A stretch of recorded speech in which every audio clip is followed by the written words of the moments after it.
마지막으로 정착 꿀팁을 소개해드리겠습니다. 한국에서 짐을 보낼 때 해상 택배를 사용하는 것을 추천해요. 처음에 이곳에 올 때 저는 비행기에 같이 붙이려 했는데 제가 사용한 항공사의 경우 수화물 개수당이 아닌 수화물의 무게당이어서 27kg일 경우 200만 원을 내야 한다 했어요. 그래서 그 당시 기준으로.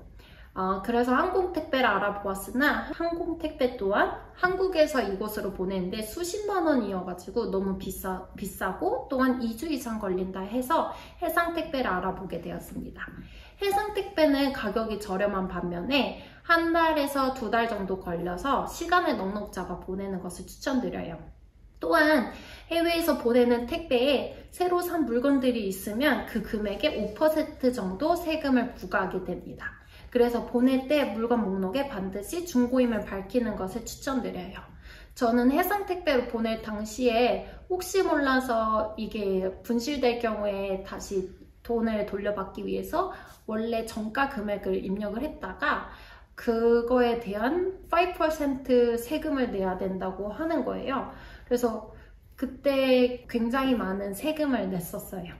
방문하는 곳에 따라 복장을 주의해 주셔야 돼요. 외국인들이 많은 두바이나 아부다비 경우 많이 오픈되어 있지만 정부기관 또는 병원 등을 이용할 때는 여성의 경우 긴 바지를 입는 것이 매너입니다. 모스크에서는 몸을 모두 가려야 하니 아바야 전통 의상 사는 것도 굉장히 추천드려요. 라마단일 땐 특히 주의해야 될 것이 몸을 드러내는 의상은 신성 모독으로 여겨질 수 있어서 반드시 긴 옷을 입어야 합니다. 또한 해가 질 때까지 물, 음식 섭취를 반드시 주의하셔야 돼요. 그래서 저는 라마단 기간 동안에 아바야를 항상 입었었어요. 이슬람 친구들한테 혹시 이슬람 종교가 아님에도 입어도 되는지, 혹시 이게 그 종교에 대해서 욕을 하는 행위인지라고 물어봤는데 오히려 그렇지 않고 되게 그런 마인드를 환영한다고 하더라고요. 그래서 라마단 기간 때는 특히나 의상을 주의해야 돼서 저는 그냥 아바야를 입었었어요. 그들의 한 문화에 녹아드는 느낌도 나서 굉장히 좋았습니다. 이슬람 문화에 따라서 공공장소에서 술은 금기시되고 애정 행각도 조심하셔야 돼요. 사진 촬영할 때 아랍 여성을 향해서 사진 촬영은 금지되어 있으니 사진 촬영할 때도 유의하셔야 되고요. 무슬림은 돼지고기를 사용한 식기구 등 모두 사용할 수 없어서 집들이에 무슬림 친구를 초대할 경우 꼭 주의하셔야 합니다.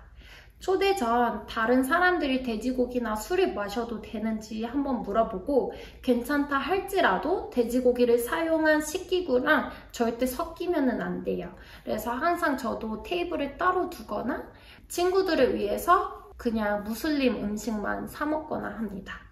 한인 커뮤니티로 UAE 한인의 카카오톡 오픈 채팅방이 잘 되어 있어서 교민끼리 정보를 나눌 수 있어요. 또한 한국 음식 재료를 찾기가 어려운데 이런 반찬들을 위해서 한국 반찬 배달 서비스가 있습니다. 주로 한식당에서 운영하며 카카오톡 또는 왓츠앱 단톡방이 있어요. 주변 한인 교민들이나 한식당에 문의하시면 채팅방에 대해서 알 수 있습니다. 아부다비에는 Korean Cultural Center가 있는데 이곳에서는 외국인들을 위한 한국 문화체험뿐만 아니라 도서관이 있어서 한국 책을 빌릴 수 있어요. 하지만 도서관이 크지 않다 보니 해외에서 한국 책을 구하기가 어려워서 책을 좋아하신다면 이북 리더기를 사가지고 오시는 것도 추천드려요.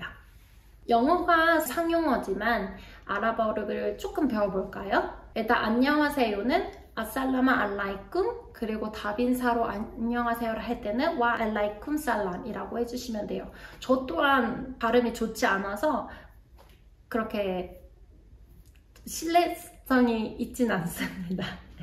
안녕 그리고 환영합니다 할 때는 말하바라고 하시면 되시고, 감사합니다는 이거는 꼭 외워두세요. 슈크란이라고 하시면 되세요.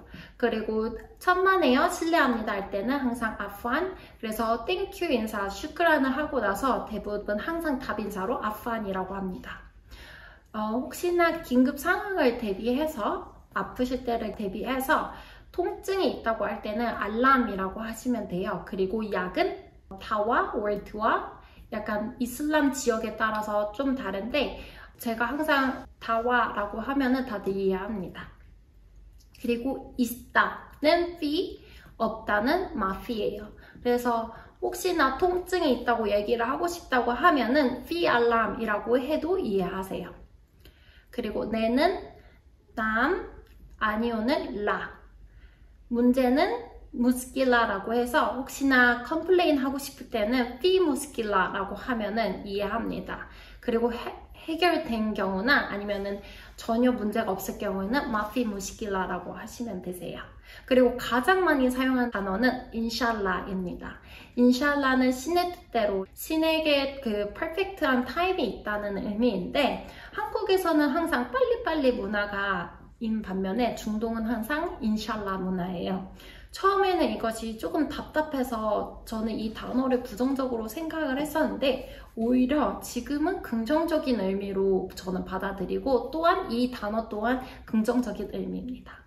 그래서 지금은 조금 더 여유를 갖고서 항상 인샬라라고 하기도 해요. 인샬라가 반드시 노라는 의미는 아니고 알겠어. 근데 내가 조금 생각은 해볼게. 약간 이런 의미로도 다가올 수 있어요. 정착 관련되어서 알아보았는데요. 아무래도 현재 기준으로 나누는 정보여서 보시는 시점에 따라서 달라질 수 있다는 점 꼭 유의하시고 안전하게 UAE 오시길 바랍니다. 슈크란!